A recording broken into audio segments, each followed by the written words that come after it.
Good day, ladies and gentlemen. Welcome to another edition of Miracle Boy Boxing. This is your host, Hossein Cruz, and we're here to talk about strictly boxing. You know how I do it.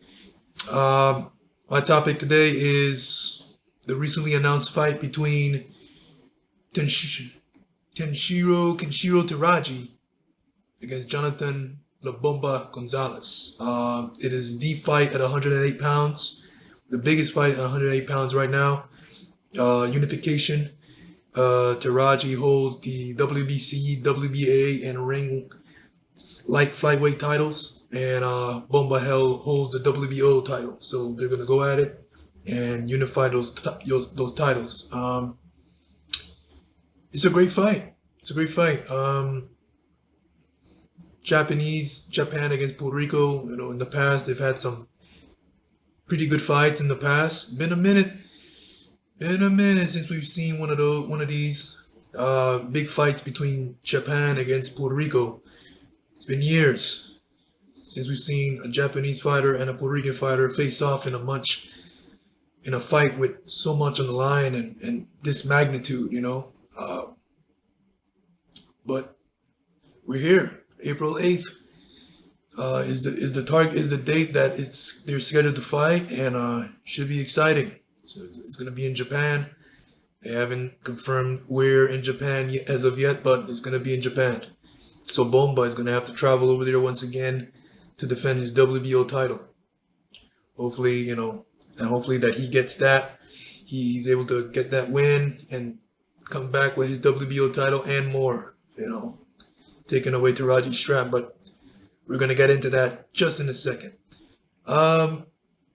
Japan has produced so many great fighters over the years. I'm intrigued with Japanese fighters. I'm one that's been intrigued. I love how they fight. They come to war. A lot of heart. You know, they have a really rich history in boxing. Great fighters, tough fighters, always durable, always come to fight. They give it their all the time. And they're never easy. That's one thing I've noticed about Japanese fighters. They're never easy. You know, most can take a punch, and most, you know, they fight till the end. And with Bomba now fighting Teraji, Bomba is coming off a win over Iwata, which was a really pretty good win. You know, Iwata was labeled a top Japanese prospect coming up. And when he fought Bomba, you know, the favorite was actually Iwata. You know, going into Japan and fighting Iwata, who was a really dangerous opponent. He had speed, power, could box really well, good counter puncher. He had everything to beat Bomba, but Bomba had the experience over him, and Bomba was able to box, move, you know, use his lateral movement, his ring IQ, and was able to get the decision, outboxing Iwata and leaving Japan with his title. So he's looking to recreate that, do it over again against Teraji. But Teraji is a different fighter. Teraji is a much more experienced fighter than Iwata. Teraji has fought the better competition. He has a much solid resume. This is a different level fight here. This is a big time fight. Iwata was an excellent opponent, but Teraji is a even bigger opponent. Teraji, this is the interesting fight because Teraji is very heavy handed. He's not the quickest fighter, but he's tall, he's rangy, and he can punch really hard.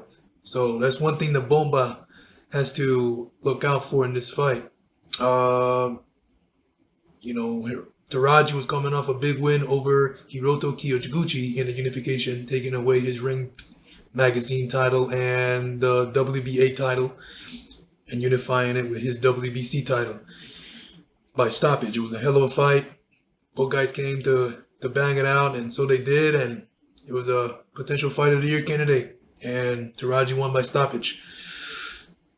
Teraji's a very dangerous fighter for Bomba, but it is what it is. This is the big fight. If Bomba wants that wants to take it to the next level of his career, he's gonna have to get through fighters like Teraji, and that's why this fight is happening. Unification. Bomba, he also had the chance to win this fight because he can make it difficult for Teraji. Bomba has just as much as experience as Teraji, maybe more. Bomba, if you tell me Bomba was going to be fighting Teraji in Japan in a unification fight, I wouldn't believe you. In 2023, I wouldn't believe you, especially after the 3 KO losses that he suffered earlier in his career. And me being Puerto Rican, for me to say that, I was not too high on Bomba. In the past, when he started, he was a highly touted prospect. And when he got through in there, I felt he got through in there with Giovanni Segura, pretty early. They rushed him in that fight, and the results showed. He got knocked out in 4 rounds. So I felt it was too early. And then, the next 2, then he fought more, and then he fought, and he won. Racked up some wins. Fought again, got stopped in Puerto Rico. And then against a not much known level opposition there, but he got stopped, and then he racked up some more wins. Then he fought in Japan against Kosai Tanaka, and he put up a good fight, but he got stopped in 8 rounds with a body shot. And then he racked up some more wins, a couple more wins after that, and then he eventually got the opportunity to fight Edwin Soto for the WBO title. And the thing with this fight, with Bomba, he was actually getting ready to retire. He had plans to retire before the Soto fight. And, he trained hard, this and that. Fight happened, and Bomba won by split decision. He was able to use his lateral movement, his experience, his ring IQ, box smart, pot shot Soto, and was able to get the job done and take away the WBO strap from Soto, who at the time was one of Mexico's youngest top champions. So it was a big upset. No one gave Bomba a chance. I didn't give Bomba a chance at all. Me being Puerto Rican, I'll be honest. I did not give Bomba a chance to win that fight. So said, so done. But he did it. And Bomba came back now with his next title defense against Mark Anthony Barriga, who was an Olympian. Another solid opponent in Bomba's resume. Pretty good fight. Bomba won by unanimous decision and was able to retain his title. Then Bomba came back now in Japan a few months ago in November and defeated Iwata, who was no slouch. When I watched Iwata on Instagram in his Instagram page, just to see who Bomba was dealing with, I was like, whoa, how is Bomba gonna get past this? Speed, power, explosiveness. And I watch highlights of his fights. Excellent counterpuncher. Like, he had everything. I thought Bomba was gonna get starched in this fight early, but Bomba showed the world again why he is who he is, and he uses boxing ring IQ, lateral movement, excellent boxing skills, counterpunching, pot shotting, smartness, ring generalship, everything. And got the job done and was able to walk away from Japan with his WBO title, which is never easy. When you go to Japan and fight, you gotta knock them out. It's hard to get a decision over there. But Bomba was able to walk away. And now here he is, about to return to Japan in the biggest fight of his life, biggest fight of his career. And actually, I won't really see it the biggest fight of Teraji's career. Teraji, I think, has been here before in these level of fights. Like I said, he's the most dangerous opponent Bomba has had in his career. Biggest opponent. Taking nothing away from Iwata, who was a threat, tremendous threat, and Bomba was able to get past that. But this is a different style fight. Bomba can make it difficult for Teraji as well because of his style. He can move, he can pot shot, he can use his ring generalship. If he stays stationary and trades with Teraji, it could be a huge problem for Bomba because Teraji is heavy-handed. He's not fast, but if he lands on Bomba's chin, he could be lights out. But by Bomba moving and boxing, being smart, he can definitely make it difficult for Teraji, and will increase his chances of having a chance to win this fight. If Bomba wants a chance to win this fight, he's gonna have to box smart. He cannot stay in the pocket and trade with Teraji. That's a big no-no. At least I wouldn't recommend it. But I'm pretty sure the coach is going to come up with a great game plan. I follow Bomba, of course. I saw him looking at tapes of Teraji, already looking into what the game plan should be, will be. And yeah. So it's a huge fight for both guys. For both countries, Puerto Rico and Japan. Excuse me.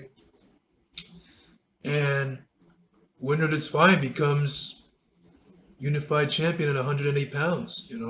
Bomba is either going to walk away with his strap plus the straps that Teraji holds, or Teraji's going to pick up Bomba's title with the rest that he has, the ring, the WBC, and the WBA title.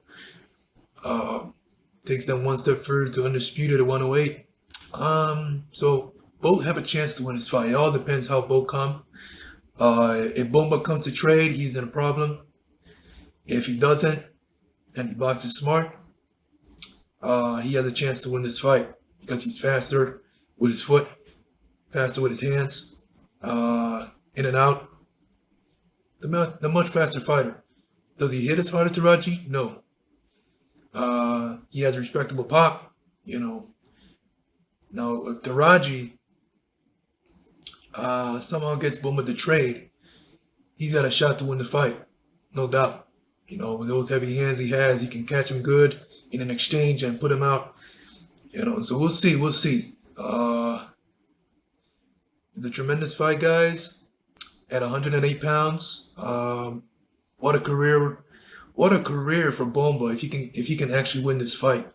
After getting knocked out in his 3 biggest fights, to come back thinking retirement and beat Soto, and then to have 2 tremendous successful title defenses, and now going into a unification with Teraji, who is one of Japan's top fighters. Top fighters.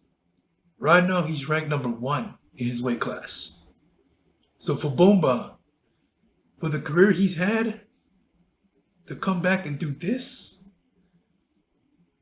getting knocked out in 3 of his biggest fights, to come back now, beat Soto, win the WBO title, then defend it twice successfully, and now he's in a unification with Teraji to become unified champion and one step closer to undisputed. What a career. I mean, Bomba getting the job done over Teraji. Bomba will go from a good fighter to a great fighter. Yeah, Hall of Fame status if Bomba can get this way. And of course, Puerto Rican myself, I'm supporting my own Bomba. It's not going to be easy, but we're here for you. We're backing you 100%. As for Teraji, I have a huge respect for Japanese fighters. Like I said, I'm intrigued with Japanese boxing. Whatever they got going on over there with their training, man, is something else. Those guys can fight. Their hearts out. They're tough. And they come to fight. Nothing else. They don't come to be cute at all. May the best man win in this fight.